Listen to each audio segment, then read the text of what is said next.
አንድ ሰው በሳይኮሎጂ ግራጁዌት ካደረገ በኋላ የተለያዩ ፊልዶች ውስጥ ሊሰራ ይችላል። ሳይኮሎጂ በዋናነት ሁለት ዘርፎች አሉት። ሁለቱም ዘርፎች የመጀመሪያው ሪሰርች ነው። ያሉትን ነባራዊ ሁኔታዎች መሰረት በማድረግ እውቀትን ለመጨመር የትግበራ ስራዎችን ለማገዝ የሚሰሩ የጥናትና ምርምር ስራዎች አሉ። በሁለተኛ ደረጃ ፕራክቲሱ ነው። በእውኑ ዓለም ያሉ ችግሮችን ለመፍታት ሳይኮሎጂካል ቲዮሪዎችን ተጠቅሞ ትግበራ የሚሰራበት መንገድ ማለት ነው። እንግዲህ ሁለቱን ስንመለከት ደግሞ ሳይኮሎጂ እነዚህን መሰረትን በማድረግ የተለያዩ ክፍሎች አሉት በውስጡ። በተለይ እኛ ሀገር ያሉትን ፎከስ አድርገን እንያቸው።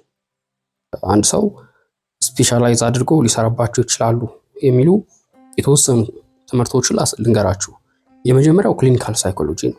አንድ ሰው የመጀመሪያ ዲግሪውን በሳይኮሎጂ ከተማረ በኋላ ኢትዮጵያ ውስጥ በማስተርስ ዲግሪ ሊማረው የሚችለው ማለት ነው። አንድ ሰው ክሊኒካል ሳይኮሎጂ ከተማረ በኋላ እንግዲህ እኔ እስከማውቀው ድረስ ጎንደር ዩኒቨርሲቲ እና አዲስ አበባ ዩኒቨርሲቲ ክሊኒካል ሳይኮሎጂ በማስተርስ ዲግሪ ይሰጣሉ።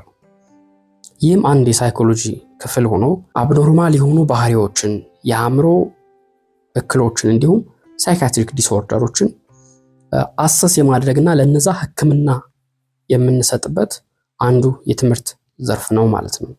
ብዙውን ጊዜ በዚህ የሚማሩ ሰዎች በግል ፕራክቲሱ ላይ፣ በማህበረሰብ አቀፍ የጤና ተቋማት ላይ፣ ዩኒቨርሲቲዎች ላይ፣ ኮሌጆች ላይ ይሰራሉ። ዩኒቨርሲቲና ኮሌጅ ላይ ትምህርቱን ያስተምራሉ። የግል ክሊኒኮች ላይ፣ ሆስፒታሎች ላይ እንዲሁም ሌሎች ተቋማት ላይ ደግሞ የአእምሮ ጤና ሕክምና ስራዎች ላይ ትኩረታቸውን አድርገው ይሰራሉ ማለት ነው። በሁለተኛ ደረጃ ኢትዮጵያ ውስጥ የምናገኘው ካውንስሊንግ ሳይኮሎጂ ነው። ብዙዎቻችን በተለያዩ መንገዶች እንሰማዋለን። ካውንስሊንግ ሳይኮሎጂ አንዱ የሳይኮሎጂ ክፍል ሲሆን ሰዎች የሚያጋጥሟቸውን የአእምሮ መረበሾች ለማስተካከል እና ሰዎች በዕለት ተዕለት እንቅስቃሴያቸው ውስጥ ውጤታማ የሆኑ ስራዎችን መስራት የሚያስችሏቸውን ሁኔታዎች ለማሳደግ ላይ ትኩረታቸውን አድርገው የሚሰሩ ናቸው። ከዚህም በተጨማሪ የሰዎቹን ማህበራዊ፣ ስሜታዊ፣ የጤና እንዲሁም ሌሎች በህይወታቸው ውስጥ ያሉትን ስራ፣ ቤተሰብ፣ ትዳርና መሰል ሁኔታዎች ማጠናከር ላይ ትኩረታቸውን አድርገው ይሰራሉ። እነዚህ ቅድም እንዳነሳ ነው እንግዲህ ሞር ሳይካትሪክ ለሆኑ የአእምሮ እክሎች እና መሰል ሁኔታዎች ላይ ትኩረት አያደርጉም ማለት ነው። ሰዎች ለሚያጋጥሟቸው ለዴይ ቱ ዴይ ፋንክሽኒንጋቸው ላይ ህይወታቸውን በተሻለ መንገድ መምራት የሚችሉባቸው መንገዶች ላይ ትኩረታቸውን አድርገው የሚሰሩ ባለሙያዎች ናቸው። ሶስተኛው ዲቨሎፕመንታል ሳይኮሎጂ ነው። በማስተርስ ዲግሪ ኢትዮጵያ ውስጥ ልታገኙት የምትችሉት። ይህም ትኩረት የሚያደርገው ሰዎች በህይወት ዘመናቸው ውስጥ ምን አይነት ለውጦችንና ምን አይነት እድገቶችን ያሳያሉ የሚለውን ትኩረት አድርጎ የሚያጠና አንድ የሳይኮሎጂ ዘርፍ ነው። በዚህም ሰዎች በህይወት ዘመናቸው ውስጥ የሚያጋጥሟቸውን የአካላዊ እድገቶች፣ የአእምሯዊ እድገቶች፣ የስሜት እድገቶች፣ ማህበራዊ ለውጦች፣ እድገቶች እና አጠቃላይ በህይወታቸው ውስጥ ያሉ ለውጥና እድገቶች ላይ ትኩረታቸውን አድርገው ስራዎችን ይሰራሉ ማለት ነው። ሌላኛው ምናልባት ኤጁኬሽናል ሳይኮሎጂ ነው። እነዚህም ባለሙያዎች እንግዲህ ከተማሪዎች፣ ከወላጆች፣ ከመምህራን፣ ከትምህርቱ ማህበረሰብ ጋር በቅርበት የሚሰሩ ባለሙያዎች ናቸው።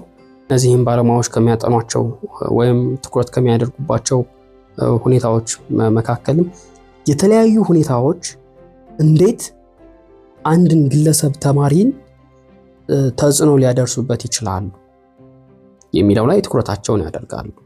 ይህም የአንድን ተማሪ ሁኔታ ወይም አንድ ተማሪ ላይ ተጽዕኖ ሊያደርሱ የሚችሉ አጠቃላይ ሁኔታዎች ላይ ትኩረታቸውን አድርገው ያጠናሉ ማለት ነው። ይህንንም ስንል እንግዲህ ከትምህርት ከመማር ጋር ተያይዘው ያሉ ችግሮች ላይ አጠቃላይ ከመማር ማስተማር ጋር ያሉ ሂደቶች እንዴት የተማሪዎችን ወይም የአንድን ግለሰብ ሁኔታ መሰረት ታሳቢ ባደረገ መንገድ ዲዛይን መደረግ ይችላሉ፣ ኢምፕሊመንት መደረግ ይችላሉ የሚለውን ትኩረት አድርገው ይሰሩበታል ማለት ነው። ራፍሊ ነው ኮርሶቹን እያየናቸው ያለ ነው። ሌላኛው ሶሻል ሳይኮሎጂ ነው። ይህም አንዱ የሳይኮሎጂ ትምህርት ዘርፍ ሆኖ ትኩረት የሚያደርገው የማህበረሰብን ባህሪ መረዳትና መተንተን ላይ ነው። እንግዲህ በዚህም የቡድን ባህሪን፣ የቡድን መስተጋብርን፣ አረዳድን፣ መሪነትን፣ ቃላዊ ያልሆኑ ተግባቦቶችን፣ ማህበራዊ ተጽዕኖዎችን በተለይም ደግሞ ውሳኔ አሰጣጥ ላይ ትኩረት አድርጎ የሚያጠና አንድ የሳይኮሎጂ ዘርፍ ነው። እንግዲህ ሶሻል ሳይኮሎጂዎች ከሚወዱት ወይም ሙያው ውስጥ ካሉ ትልቁ ሀሳብ የመጀመሪያው የማህበረሰብ ተጽዕኖ የሚለው ነው። በእንግሊዝኛው ሶሻል ኢንፍሉዌንስ ብለን የምንለው ይህ በብዛት በሳይኮሎጂ በሶሻል ሳይኮሎጂ ዘርፍ ላይ ብዙ ጊዜ ጥናቶች ላይ ተደጋግሞ የምናየው ነው። ይህ ማለት ግን ሌሎች ነገሮችም የሉም ማለት አይደለም። እንግዲህ እነዚህ ሀሳቦች ወይም እነዚህ የትምህርት ክፍሎች ሳይኮሎጂ ላይ በኢትዮጵያ ደረጃ ልናገኛቸው ምንችላቸው ናቸው።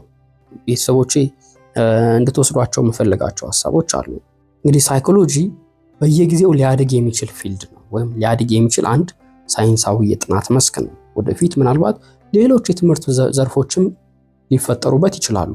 አሁን እነዚህ ኢትዮጵያ ውስጥ ያሉ ናቸው ብዬ አነሳሁኝ እንጂ በሳይኮሎጂ ዘርፍ ውስጥ ያሉ በርካታ ኖርማል ሳይኮሎጂ የሚባል አለ፣ ባዮ ሳይኮሎጂ የሚባል አለ፣ ፎረንሲክ ሳይኮሎጂ የሚባል አለ፣ ሄልዝ ሳይኮሎጂ የሚባል አለ። ሄልዝ ሳይኮሎጂ እንደውም ቀደም ባለው ጊዜ አዲስ አበባ ዩኒቨርሲቲ ውስጥ በማስተሬት ዲግሪ ይሰጥ የነበረ ይመስለኛል። ሌላኛው ኢንዱስትሪያል ኤንድ ኦርጋናይዜሽናል ሳይኮሎጂ የሚባል አለ። በተለይም በሌሎቹ ባደጉ ሀገራት በስፋት የምናገኘው ማለት ነው። ፐርሶናሊቲ ሳይኮሎጂ የሚባል አለ። ስኩል ሳይኮሎጂ የሚባል አለ።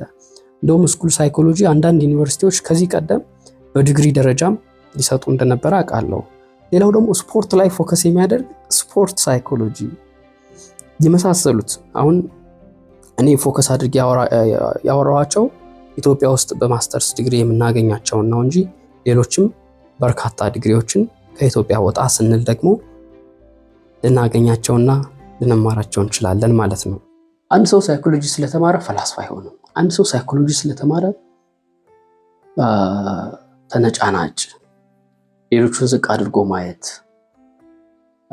ከሌሎች ጋር መልካም ያልሆነ ግንኙነት እንዲኖር መፈለግ፣ እነዚህ ምናልባት የግለሰቦችን ፐርሶናሊቲ የግለሰቦችን እውናዊ ማንነት መሰረት አድርገው የሚመጡ እንጂ ሳይኮሎጂካል ሀሳቦች አይደሉም። ሳይኮሎጂ ስለተማረ የሚያመጣቸው ሀሳቦች አይደሉም እና ያንን ብዙዎቻችን ዘንድ ያለ ሀሳብ ነው ብዬ አስባለሁ። ሳይኮሎጂም ደግሞ ኮመን ኮርስ ላይ እንዳያችሁት አይነት ሙያ አይደለም። ምናልባት ኮመን ኮርስ ላይ ቁንጽል ነገሮች ከእያንዳንዱ ክፍሎች ተለቃቅመው የሚመጡበት መንገድ ነው። ከዛ ሙያው ውስጥ ገብታችሁ ስታዩት ደግሞ ሳይኮሎጂ በእውነትም እንደዛ አይደለም። ባህሪን ማወቅ፣ ባህሪን መረዳት፣ ባህሪን ለመለወጥ ነው አስተዋጽኦ ማድረግ፣ የአእምሮን ያሰራር ሁኔታ መማር፣ ማጥናት፣ እዛ ላይ መመራመርን የመሰለ ደስ የሚል ነገር ላይኖር ይችላል። እዛም ነው የምወደው ሳይኮሎጂ። በሳይኮሎጂ ሙያ ውስጥ ያላችሁ ሳይኮሎጂን እየተማራችሁ ያላችሁ ደግሞ ሀሳባችሁን ልታጋሩን ትችላላችሁ።